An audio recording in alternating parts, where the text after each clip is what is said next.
Hello everyone, c'est moi pour ma vidéo du Mr. T.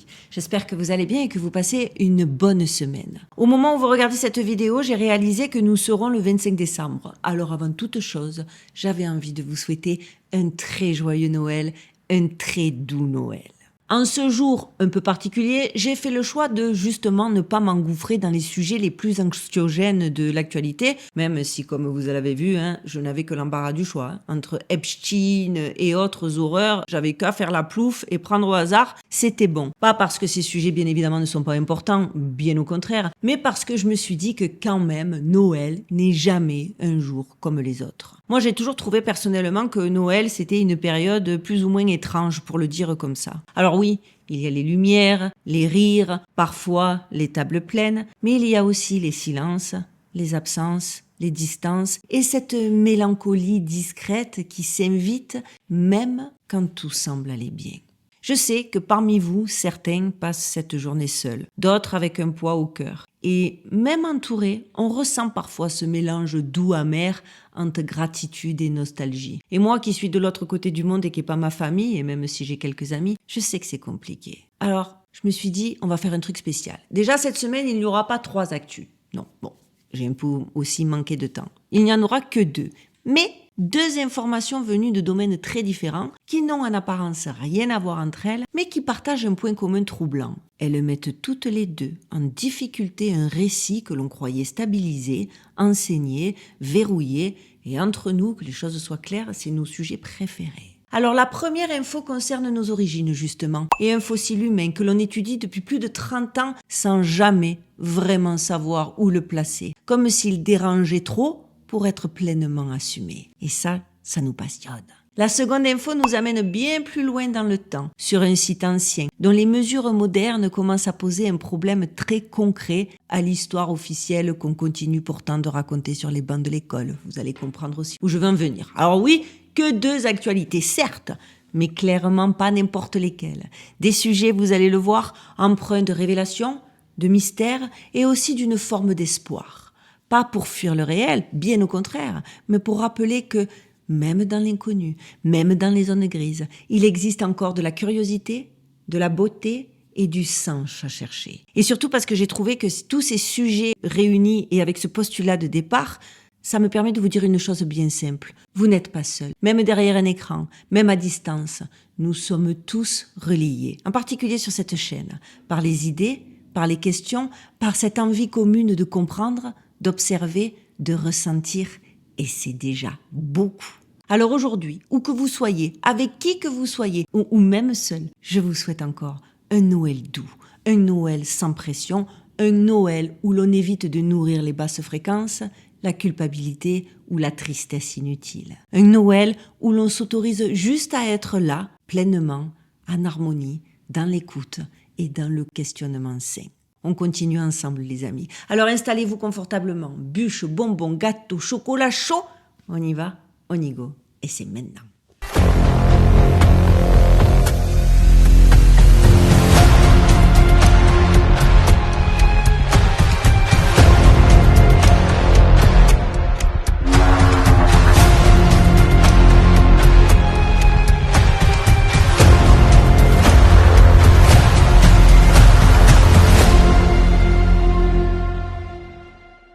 On rentre directement dans notre actu numéro 1. Littlefoot, la branche humaine qui dérange le récit officiel.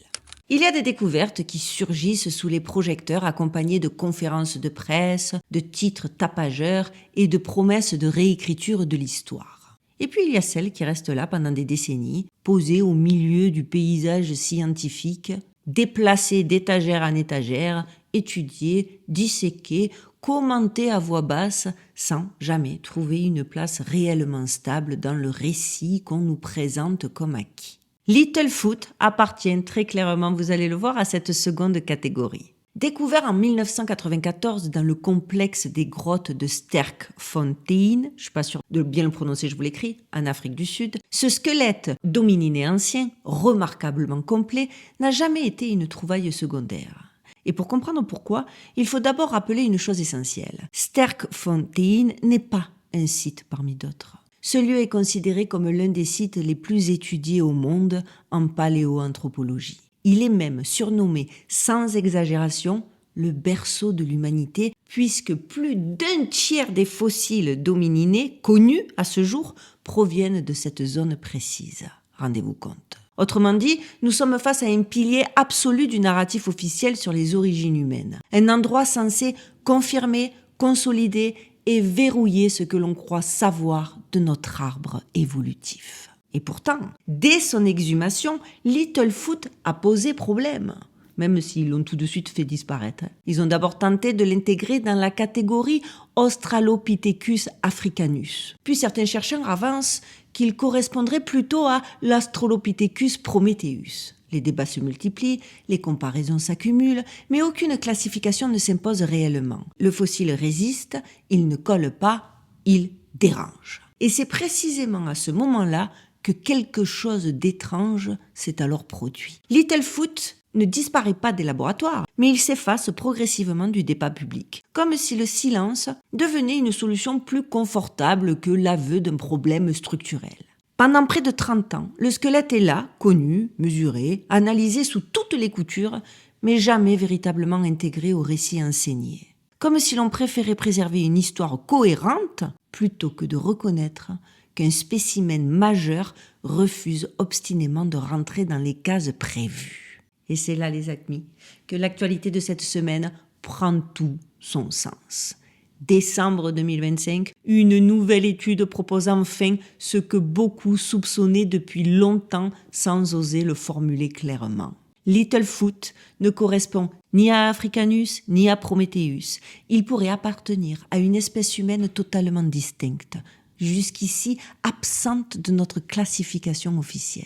Il ne s'agit pas d'un simple ajustement terminologique, ni d'un débat académique mineur, les amis, réservé à quelques spécialistes. Cela revient à reconnaître qu'une forme humaine entière a été mal identifiée pendant près de 3 décennies sur l'un des sites les plus scrutés de la planète.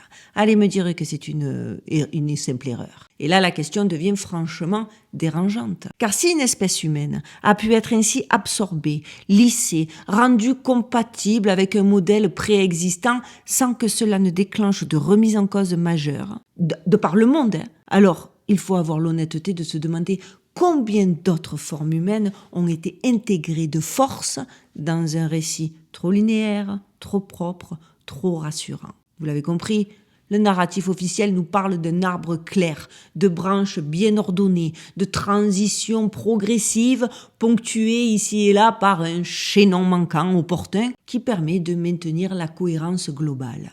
Mais Littlefoot, lui, suggère autre chose et met clairement un coup de pied dans la fourmilière. Ce que révèle Littlefoot n'a rien d'anodin, ni de progressif, ni de confortable. Car le simple fait qu'une espèce humaine potentielle ait pu rester mal identifiée pendant près de 30 ans, sur l'un des sites, je le répète, les plus étudiés de la planète, parce que ça veut dire qu'il y a un consensus mondial du coup, suffit à faire vaciller tout ce que l'on nous présente comme un récit solide et stabilisé de nos origines.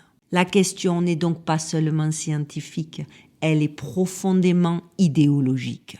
Pourquoi continue-t-on à enseigner la théorie de l'évolution darwinienne comme un fait quasiment clos, alors que les découvertes successives montrent année après année que notre compréhension repose sur des hypothèses fragiles, révisables, parfois contradictoires? Pourquoi parle-t-on de vérité établie quand il s'agit en réalité d'un modèle en perpétuelle reconstruction, ajusté au fil des découvertes, parfois à contre-cœur? Avec Littlefoot, ce n'est pas seulement une branche qui pose problème, c'est la structure entière de l'arbre qu'il faut reconsidérer. Car si cette espèce existe bel et bien, alors la vraie question devient incontournable. Quelle est cette espèce? Pourquoi n'a-t-elle jamais été clairement identifiée plus tôt?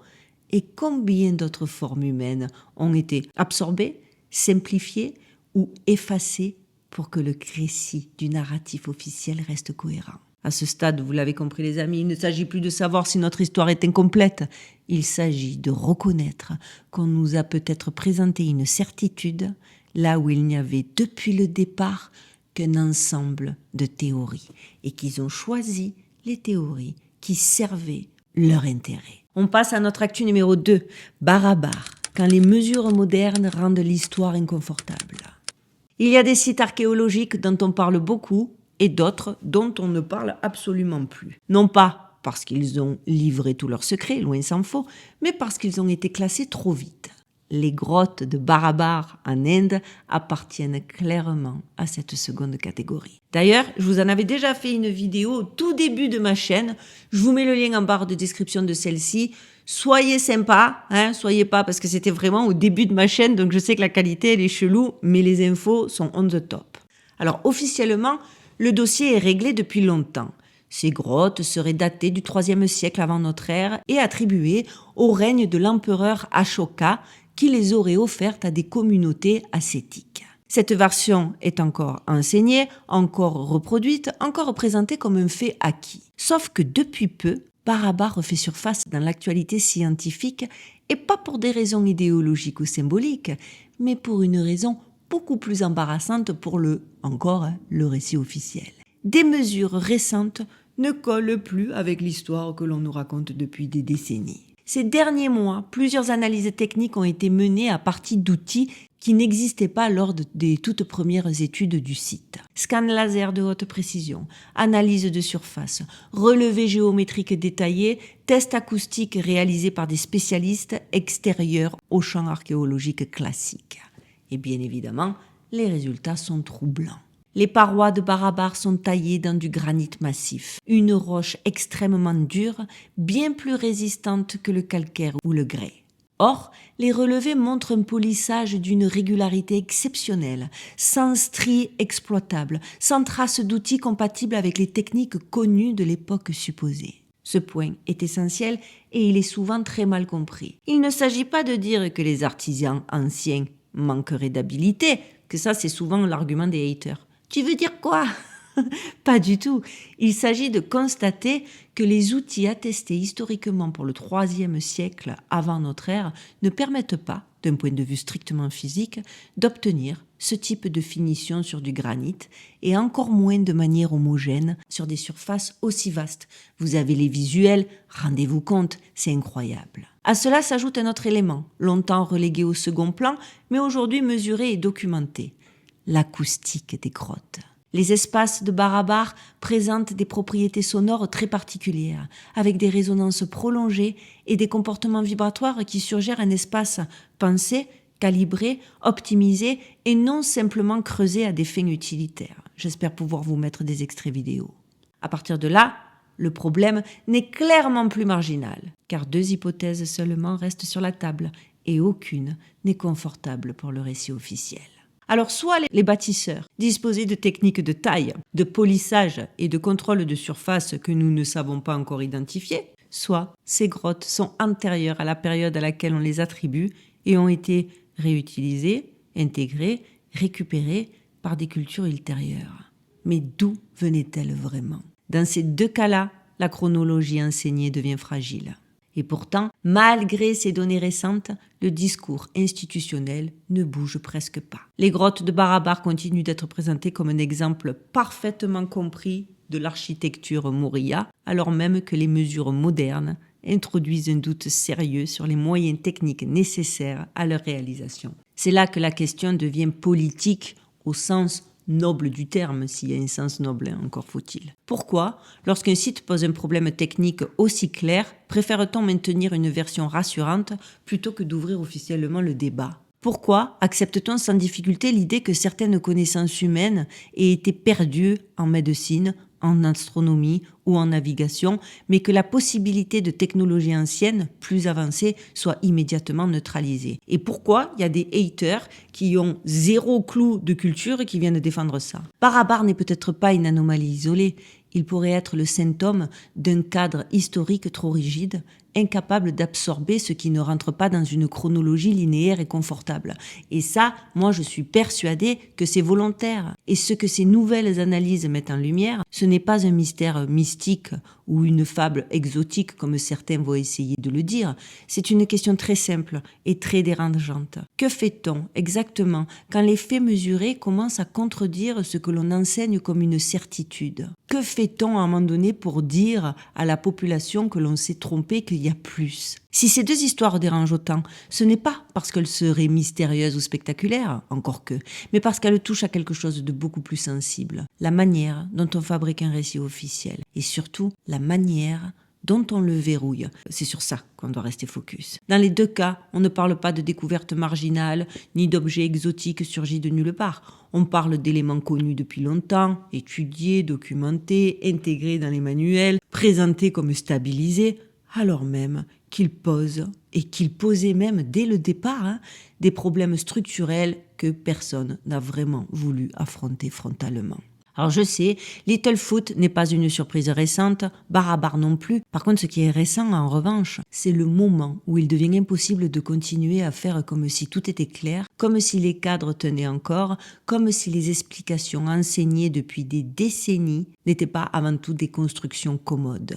Et c'est là que le doute devient politique au sens fort. Quand une discipline entière préfère ajuster les pièces plutôt que de remettre en cause le puzzle, quand on enseigne des théories comme des faits établis, quand on évacue les anomalies au lieu de les placer au centre de la réflexion, il ne s'agit plus seulement de science ou d'histoire, mais de contrôle du récit. Et ça, tous ceux qui viennent m'agresser à chaque fois que je bouscule le récit officiel, vous pourrez taper votre petit cucu par terre, ça ne changera pas. Ce que ces deux actus montrent, ce n'est pas que la connaissance avance.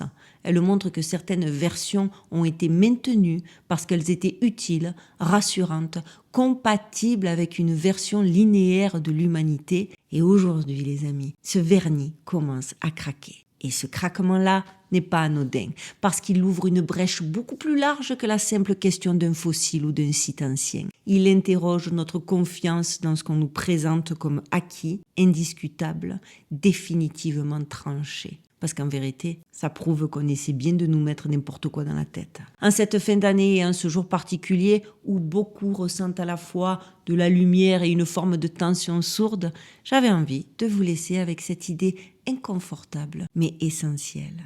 Comprendre le monde, ce n'est pas empiler des réponses toutes faites. C'est accepter de regarder là où le récit officiel devient fragile, incohérent ou peut-être souvent trop bien huilé pour être honnête. Et si chercher la vérité demande parfois de traverser l'inconfort, alors ce malaise n'est peut-être pas un problème, il est peut-être un signal. Et donc pour cette nouvelle année 2025 qui s'achève et 2026, je n'ai qu'un message, on continue, lucide, exigeant et sans jamais avaler un récit simplement parce qu'il est enseigné sur les bancs de l'école. Voilà les amis, j'espère que cette vidéo vous aura plu. Je sais, elle est plus courte que d'ordinaire. Je m'en excuse, je pensais mieux gérer mon temps. Mais bon, en plus de ne voir que des infos hyper stressantes en ce moment, je vous avoue que j'ai manqué de temps et que je suis pas bonne en organisation et que je l'ai payé. Mais j'attends d'avoir vos réactions parce que ça reste quand même deux sujets de fou, deux sujets qui nous permettent une fois de plus de réaliser que 2025, c'était le début de révélation de fou, mais qu'on dirait bien que l'ouverture qui se profile pour 2026 va continuer sur cette lancée et que, je le répète, je persiste et je signe, on est bel et bien au temps des révélations. On est bien en train de comprendre que l'humanité, que l'humain, que l'homme est plus que ce qu'on nous a enseigné, plus que de simples consommateurs qu'on a créés, parce que nous sommes la création d'un système, et qu'on est tellement plus. Et ça, cette année, ensemble, on va découvrir à quel point on est ce plus. Et j'avais envie de finir cette vidéo, du coup, je crois que ce sera ma dernière vidéo. Peut-être pas, peut-être que dimanche, ce sera ma dernière vidéo de 2025. Je suis pas sûre. Je suis embrouillée au niveau des dates, les amis. Mais voilà, sur une note positive, et je pense que ces deux actus le seront. J'ai hâte de savoir si vous êtes d'accord avec moi. Voilà, avant aussi de vous quitter, j'avais envie de vous proposer, j'avais pensé pour début 2026 faire une espèce de vidéo FAQ où je fais une mise au point parce qu'il y a plein de choses qui m'agacent et qui me contrarient et sur lesquelles j'arrive pas à passer outre et j'avais envie de faire une vraie vidéo mise au point pour que 2026, j'arrive à épurer plein de petits commentaires et plein de petites attaques et plein de petites questions qui tournent en boucle, ça m'agace de lire. Et je me suis dit, bon, quitte à démarrer une nouvelle année, autant poser les bonnes bases. Mais je ne le ferai que si vous êtes d'accord avec moi, alors dites-moi-le en commentaire. Ce serait une question sous forme de FAQ, donc je répondrai à certaines de vos questions, et aussi des réponses à certains commentaires récurrents qui m'agacent, que je note et auxquels je répondrai de manière globale pour qu'on n'ait plus à y revenir peut-être. Qui sait? En attendant les amis, vous savez que pour aider cette chaîne, le meilleur moyen et le plus simple, c'est de liker, de commenter, de partager et de booster. Les petits nouveaux, abonnez-vous parce que plus on est nombreux, plus on posera les bonnes questions et plus cela nous permettra de diffuser des vérités ou à minima des interrogations qui nous font nous rapprocher de la vérité. Voilà, cette fois-ci, j'ai tout dit et bien dit. Je vous souhaite encore un très joyeux Noël. Prenez bien soin de vous, prenez bien soin de vos proches, gardez l'œil ouvert et surtout, stay safe les amis. On se retrouve dimanche.